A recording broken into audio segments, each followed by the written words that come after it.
The sky above Los Angeles stretched wide and golden, melting into the Pacific Ocean like honey on warm toast.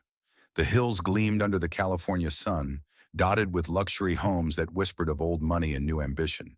But only one mansion stood out, built entirely of glass, like a jewel that never needed hiding. That was the home of Jackson Reed. At just 32, Jackson had conquered what most only dreamed of. He wasn't born into wealth, he built it.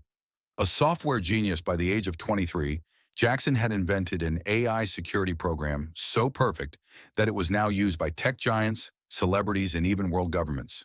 The media called him the Silicon Prince. Investors called him a godsend. And women? They called him unattainable. He wore his success like armor. Custom suits, matte black sports cars, an estate that looked more like a museum than a home. The mansion had no dust, no clutter, no signs of real life, only glass, steel, silence, and control. Jackson Reed had it all, but not one soul truly knew him. Each morning he woke to the same cold stillness. His alarm played soft piano music. His voice-activated shades opened to reveal the perfect skyline. He drank Colombian espresso from a gold-rimmed cup. Every minute of his day was scheduled, from board meetings to gym time, down to the second. And still something was missing. In public, he smiled the smile people expected, calm, polished, unshakable. But behind closed doors, Jackson existed in a loneliness so quiet it had grown roots in his bones. His life was like his house, transparent, flawless, and empty. His assistant, Drew, was one of the few people who dared tease him. A fast-talking Brooklyn native with a big heart and an even bigger mouth, Drew had worked for Jackson for 5 years. One morning, as Jackson scrolled through yet another invitation to another gala, Drew leaned over and smirked. "You're rich in cash, boss," he said, "but poor in heart." Jackson arched a brow. "What's that supposed to mean?" "It means money can buy silence, but not love. And silence ain't company, Jackson." Jackson laughed. Not a real laugh, more like a practiced chuckle. But that line stuck in his mind like a splinter. Rich in cash, poor in heart. He had dated before, sure. Models, CEOs, influencers. But those relationships were as surface level as his glass walls. He had never let anyone truly in. Emotions in Jackson's world were messy, dangerous, unpredictable. He had built his empire by avoiding anything that could break him, especially love. Love to Jackson was the one thing he couldn't code or control. He told himself he was better off without it, that the cold was safer than the flame. But life, as it often does, was preparing a storm. And that storm was coming fast. It happened one Thursday night. The sky was darker than usual, clouds churning with silent thunder. Jackson had left a corporate event early. He didn't like crowds. He didn't like being touched or questioned. He preferred his solitude, the kind where no one asked if he was happy. He sat in the back of his black Mercedes, reading over documents, eyes glued to numbers, graphs, charts. The city lights flickered past like ghosts. Then it happened, a wrong turn. His driver, new to the route, took a detour off the main road to avoid traffic. The smooth streets turned rough. The lights dimmed. Luxury gave way to cracked sidewalks, graffiti-covered walls, and a silence that felt nothing like home. Jackson glanced up. "Where are we?" The driver, flustered, muttered, "GPS rerouted us, sir. We'll be back on track in a minute." Jackson said nothing, but something in the night air, something unfamiliar pressed against the glass of his perfect world. A feeling, not fear, but something deeper. Something he hadn't felt in years. His eyes wandered to the side of the road, and there under a broken street lamp stood a woman. She wasn't dressed for the rain. Her clothes were soaked, her arms wrapped tightly around herself. Her hair clung to her cheeks like shadows. She looked lost, alone, like she had been walking for miles and had finally run out of places to go. Jackson couldn't explain why, but he rolled the window down.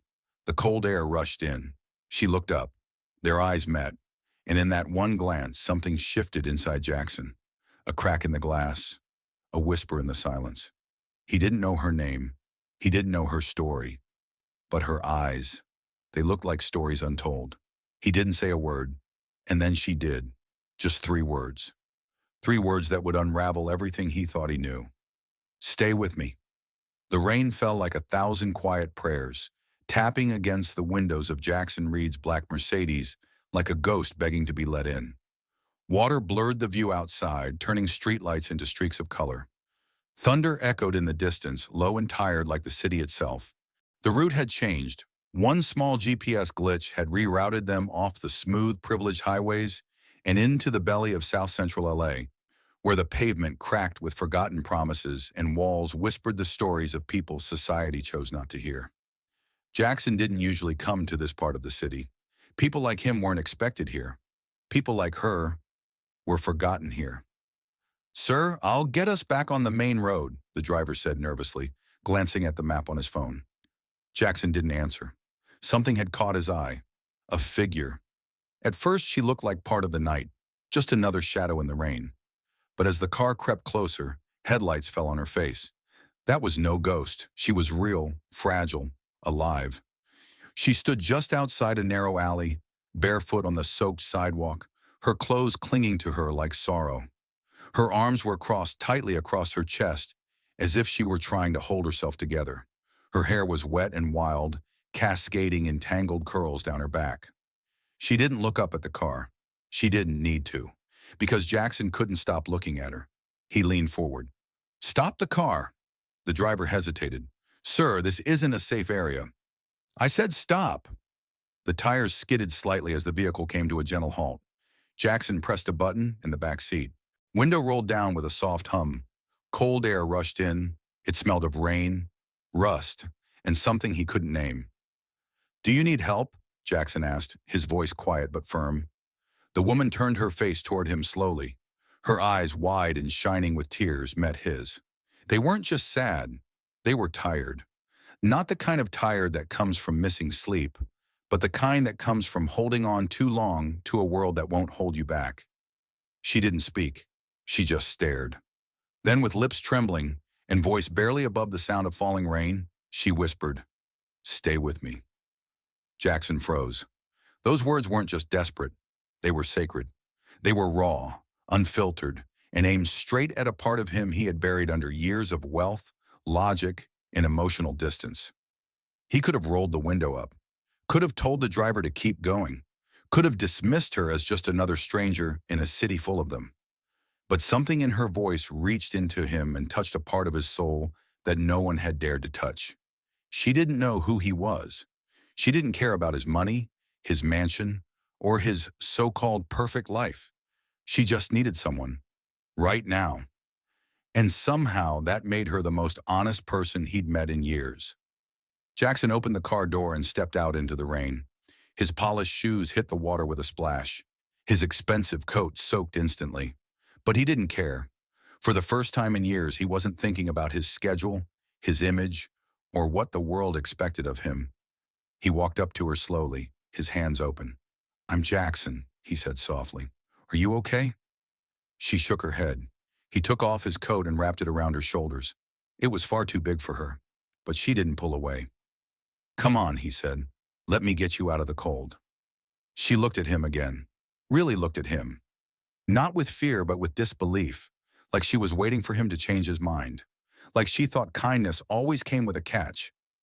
But Jackson didn't move, and slowly she stepped forward. When she got in the car, the silence was deafening. The driver looked at Jackson in the rearview mirror, confused. Jackson only said, "Drive. Anywhere with light."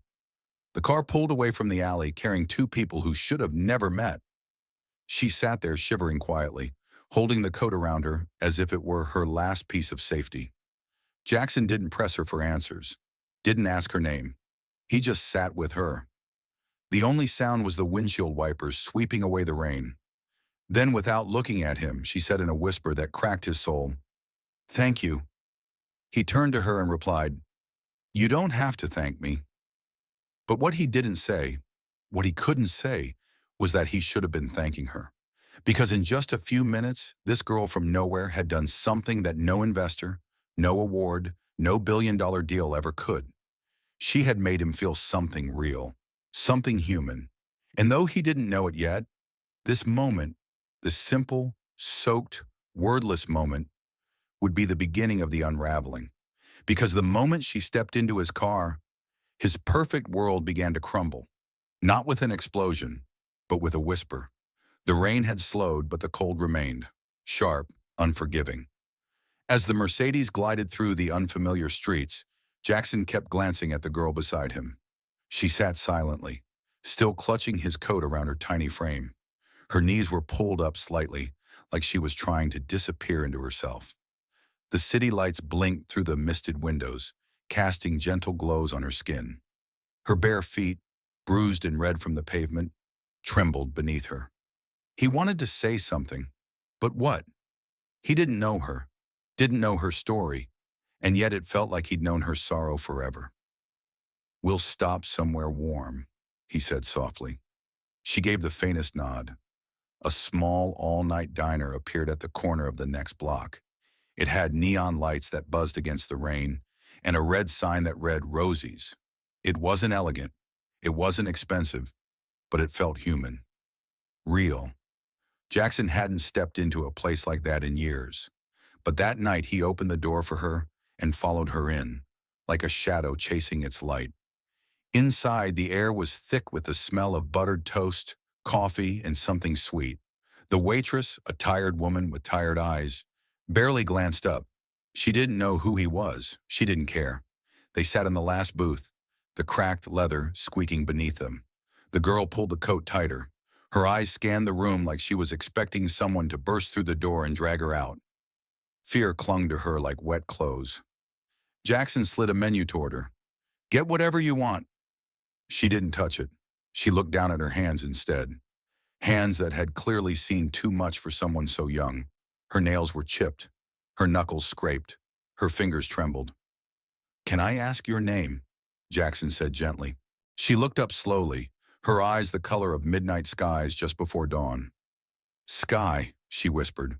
He blinked. "Sky?" She nodded. "Like the thing people forget to look at." Her voice was soft, but every word she said felt like it came from a wound that never quite healed. He smiled sadly. "Sky, that's beautiful." She gave a slight, tired smile. It barely reached her eyes. The waitress brought 2 glasses of water. Jackson ordered pancakes, eggs, and hot chocolate. Something comforting. Sky didn't ask for anything, but when the plate arrived, her eyes widened and her hands reached for the fork like it was a lifeline. She ate slowly at first, cautiously, as if afraid the food might vanish. Jackson watched her, the way she held herself, the way she flinched every time the door opened, the way her shoulders dropped just a little after every bite, like the weight she carried was lifting, if only for a moment.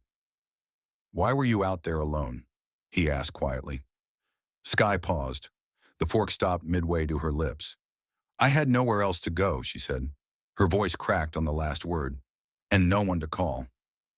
That silence returned, the heavy kind that speaks louder than any words. Jackson didn't know what to say, so he just said the truth. "You don't have to go back out there tonight." She stared at him, unsure whether to believe him. "I'll get you a hotel room nearby," he continued.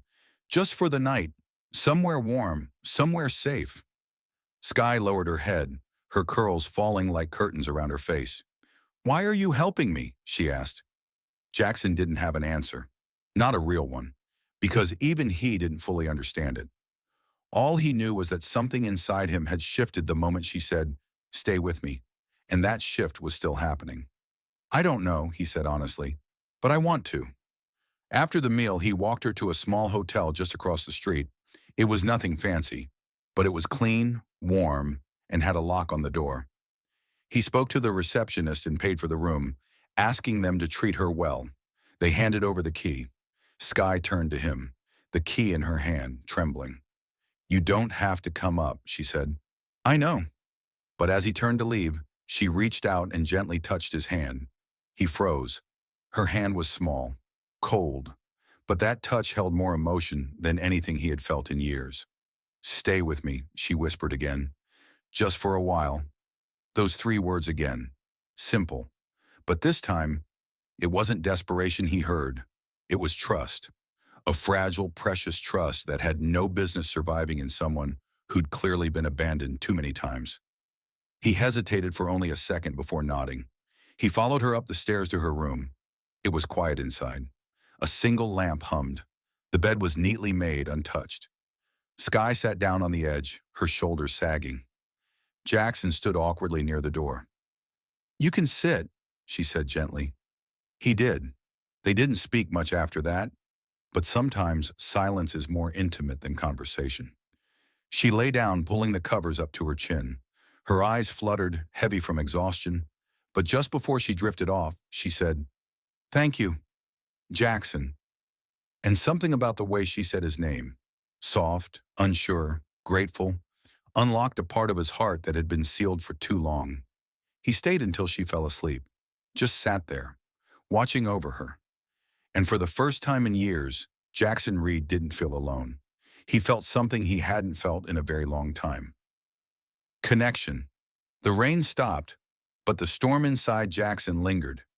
Each day since that night, he found himself drawn back to the small hotel, to the room where Skye stayed. It was an obligation that brought him there. It was something much deeper, something he couldn't name.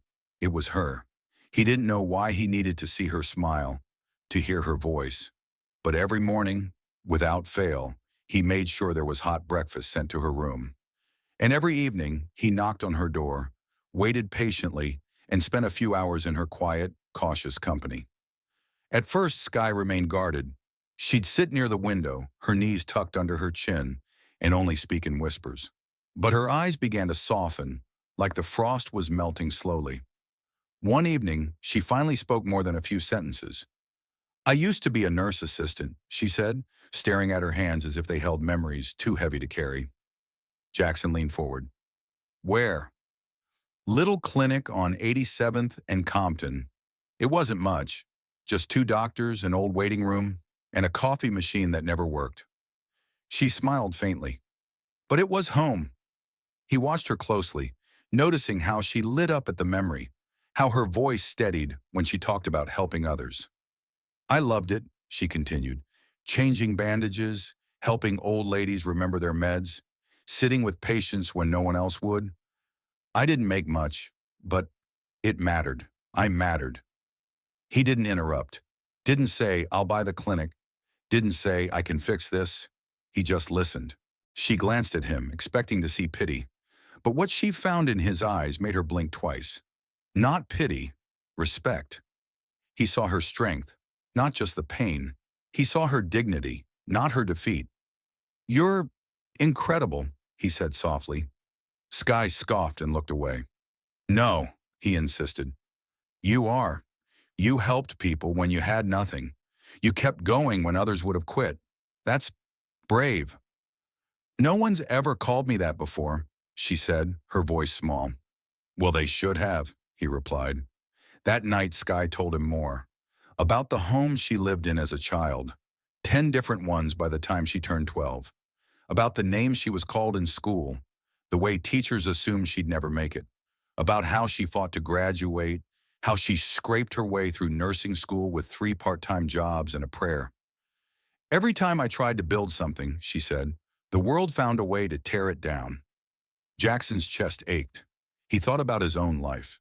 A mansion built with algorithms and investors. A fortune earned behind screens and passwords. But nothing he built had taken the kind of courage Skye carried in her bones. "I used to think money could solve anything," he said quietly. Skye turned to him, curious. "I thought if someone was hurting, you throw cash at the problem and fix it. That's what I did for years. For employees, for friends, even for myself." "And now?" she asked. He looked at her for a long moment. "Now I know better," he said. "Some things, some people, need more than money. They need to be heard." Skye didn't say anything, but her lips trembled. Her eyes glistened. She reached across the table and touched his hand. It was the first time she touched him without fear. "Thank you," she said.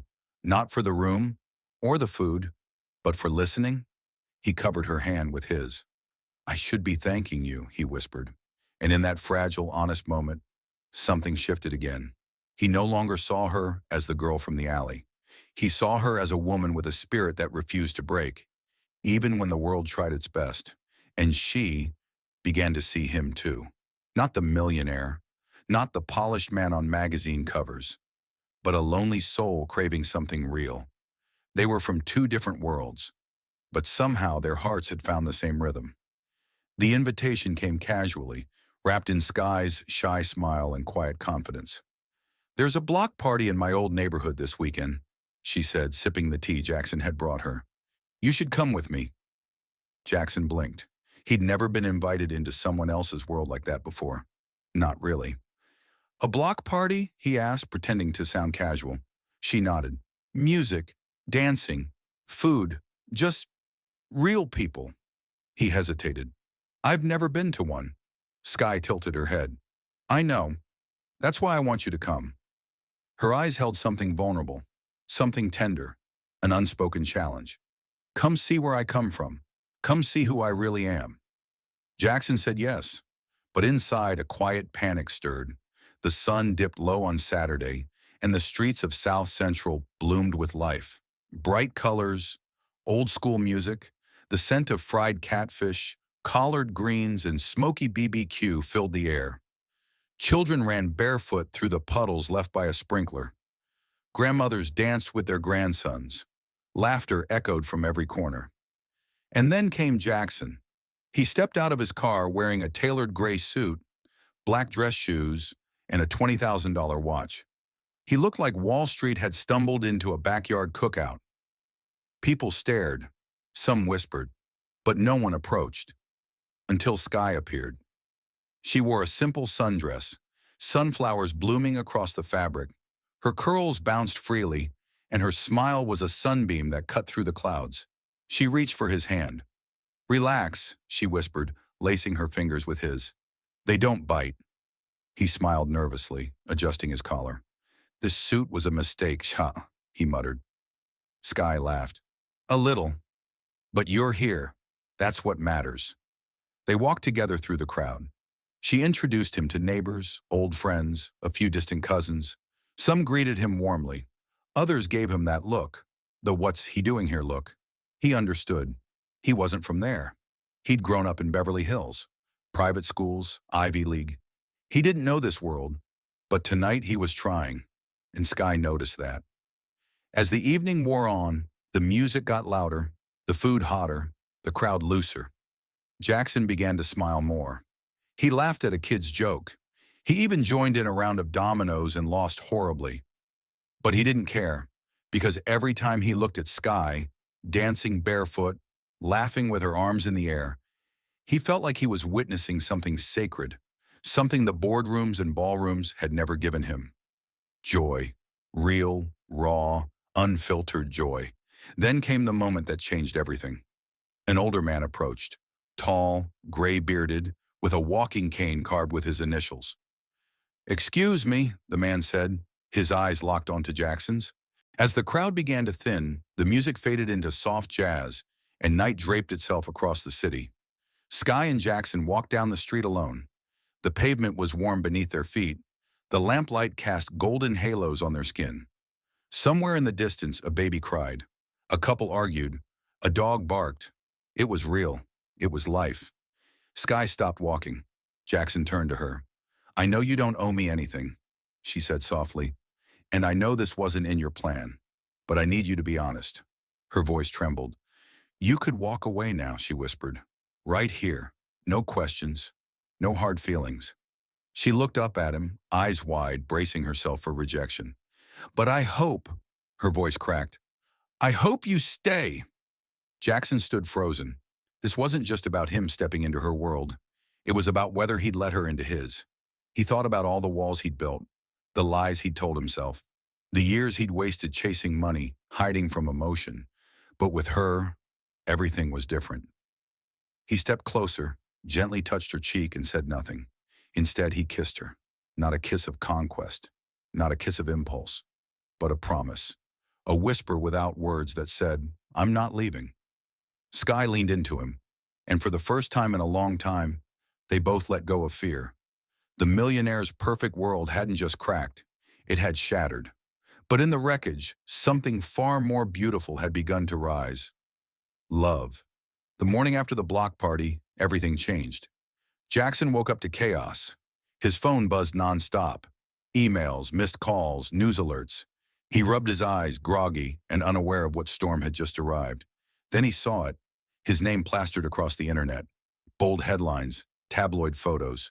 Millionaire caught holding hands with girl from the streets. Jackson Reed seen in South Central LA. Who is this mystery woman? Mr. Perfect no more. His heart sank. And then he saw the photo. It was from the party. Sky laughing, head tilted back in joy. He was holding her hand, looking at her like she was the only person in the world.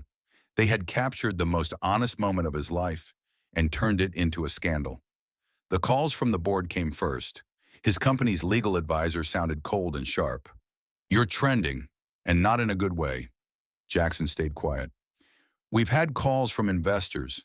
They're asking if you're distracted. Because I fell in love, he said, voice like steel. They're saying this relationship could damage the brand, the man replied. Jackson laughed bitterly. The brand! Then came the PR team. This isn't about race, Mr. Reed, one of them said unconvincingly. It's just her background. She doesn't fit. He hung up. But the worst blow came from someone he called a friend, a man he'd trusted. They sat in Jackson's office, high above the city, glass windows reflecting the storm inside. She's not your type, his friend said bluntly. She's too different. Jackson's eyes narrowed. Different, he repeated. You know what I mean. Number I don't. The man leaned back, smug. She's not educated like you, not raised like you. This kind of thing, it never lasts. You'll ruin everything you've built. Jackson stared at him for a long moment. Then he stood up. You're fired. The man blinked. What? You heard me, Jackson said. Pack your things. The man stormed out. Jackson stood alone, heart pounding, but strangely calm. He wasn't going to let anyone shame the most real thing he'd ever felt. Meanwhile, Sky was hiding in the hotel bathroom, curled on the floor, phone in hand, shaking. Someone had sent her a message that said, Gold digger, stay in your lane. We know where you came from. She cried, not for herself, but for Jackson. She knew this wasn't his world either. Not anymore. Not since her. He came in and found her on the floor. Don't look at me, she whispered. I didn't ask for this. I know, he said gently, kneeling beside her. I should disappear, she said. Let you go back to your life, your perfect world. Jackson grabbed her face in his hands. No, he said, voice thick with emotion. You don't disappear. Not for me. Not for anyone. Tears spilled from her eyes. I don't want to ruin your name. He shook his head. If anyone's name should be ruined, it's the people who think love has a color, a class, or a price. That night Jackson sat in his bedroom, looking out over the city. His mind spun. He had two choices: hide and protect his reputation, or speak up and protect her dignity. He chose her.